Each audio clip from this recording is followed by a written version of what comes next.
So, Mr. Tate and Coach Baker have made really cute read alouds, but I thought we could do a chapter book. And I have this one from school, Rise of the Jumbies, and I think it looks pretty cool. There's the picture. Not too bad. It says, deep beneath the waves, a great many enemy awakens. Corinne Lemire defeated the wicked Jumbie Severin months ago, but things haven't exactly gone back to normal in her Caribbean island home. Everyone knows Corinne is half Jumbie, and many of her neighbors treat her with mistrust.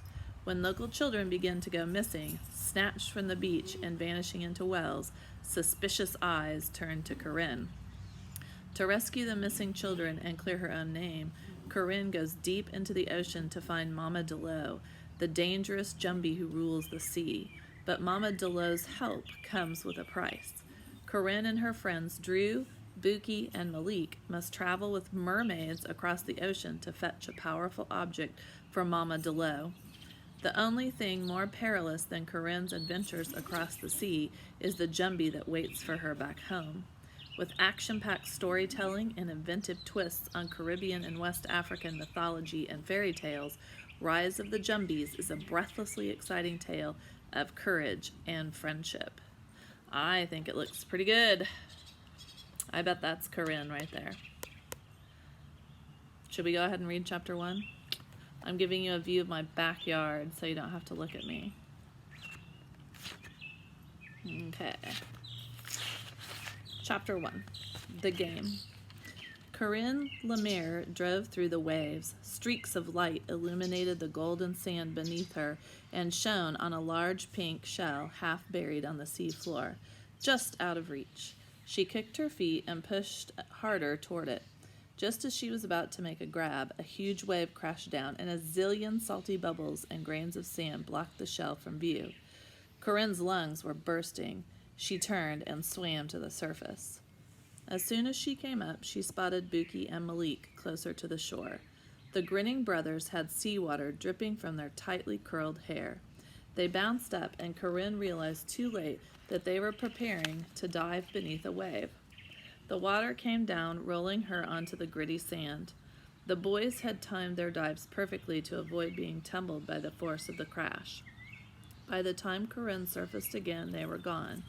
She took a deep breath and went under, fighting the urge to close her eyes against the stinging salt water so that she wouldn't miss the prize. And there it was, the shining pink seashell. She kicked her feet and reached toward it, but just as she got close enough, a pair of dark hands snatched the shell out of reach. Buki, the older boy, grinned. A few bubbles escaped from between his teeth, and he pushed up toward the sun. He said when Corinne joined him over the waves. Fine, Buki. You win, Corinne said. Say it, he said. Say it. Corinne rolled her eyes.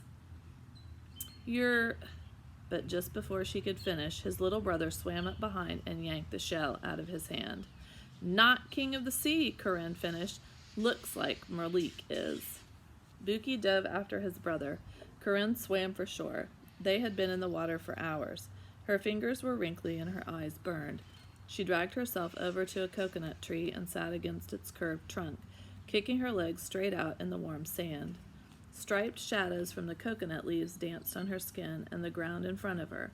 To her left, a group of little girls held hands around a lopsided sandcastle, danced in a circle, and sang, In a fine castle, do you hear my sissy-o? In a fine castle, do you hear my sissy-o? Ours is the prettiest, do you hear my sissy-o? Ours is the prettiest. The sand shivered. Corinne felt a tremor go straight through her body. The girls stopped dancing, and the people on the beach stopped mid-action. But her papa and the other fishermen in their boats were still far out on the water, their nets dragging in the sea. None of them seemed to notice. When she looked up at the sky, it was clear and quiet. Where are the seagulls? She wondered. The ground shook again. This time she got up. The group of girls ran to their parents, and the adults looked around with wide eyes. Earthquake, one of the women shouted. Corinne looked into the water again. There was no sign of the boys. Get out of the water, another voice yelled. Mothers with small children gathered them up and ran from shore. Laurent, one of Corinne's friends from the fishing village, rounded up his siblings while his mother came behind with the baby. The second youngest, Abner, stumbled. Corinne reached for him, but his mother pushed Corinne's hand away and in one swoop tucked Abner under her free arm. Mrs. Duval, I was only trying to help. Laurent's mother caught a fearful glance from Corinne, and Corinne's face burned with embarrassment. Maybe it's just the earthquake, Corinne thought, but it wasn't. She had been getting looks like that for months. It's okay, Laurent said. We have them. He smiled at Corinne, which made her feel better, but only a little. She had barely seen Laurent in weeks.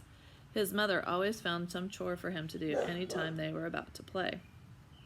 Corinne ran toward the waves. Buki, Malik, she shouted. The boys' heads bobbed up out of the water. They were still fighting over the shell. Get out, Corinne yelled. Get out of the water. At the water's edge, the waves pulled back as if the ocean were being drained. She ran to the boys with wet sand sticking under her feet. The edge of the water went farther and farther out, taking Buki and Malik with it. Swim, she yelled at them, waving her arms toward herself. Finally, Buki and Malik seemed to understand. They beat a path toward Corinne, but the sea was still pulling them away from the shore. Corinne ran forward, towing the froth at the edge of the waves. She was much farther out than she had been when they were playing, but where there had been water deep enough to swim, there was now only wet, sucking sand. Faster! Water splashed on Corinne's toes. The tide was turning. The boys got closer, but so did the sea. Corinne stayed where she was with the water, licking at her feet, her ankles, and then surging up to her knees until the brothers were close enough to grab and pull along. Run, Corinne commanded. All three of them took off toward the hill where she lived, but the waves crashed down around among them, washing the sand away and pulling at their feet. One wave had barely turned back when another one overtook it and came at them again. It was the strongest tide Corinne had ever experienced. There was another rumble. Corinne and the boys scrambled over rocky steps. Loose stones shook away beneath their feet, tripping them until they reached the dirt road. They stopped a moment with their hands on their knees to steady themselves and catch their breath. The ground stopped moving, but the waves kept coming, and they were bringing the fishing boats in fast, right to where they stood. Corinne's papa's yellow boat crashed into other vessels as it rushed toward the shore. Her father's eyes found her. He pointed frantically at their house and at the top of the hill. Corinne nodded once and pulled the boys behind her. Malik stumbled and Buki helped him to his feet. Come on, brother, Buki said. Malik patted his back pockets and looked around. His slingshot spun on the surface of the water. He reached for it, but it was drawn down into a muddy whirlpool. I'll make you another, Buki said as he made sure he still had his own.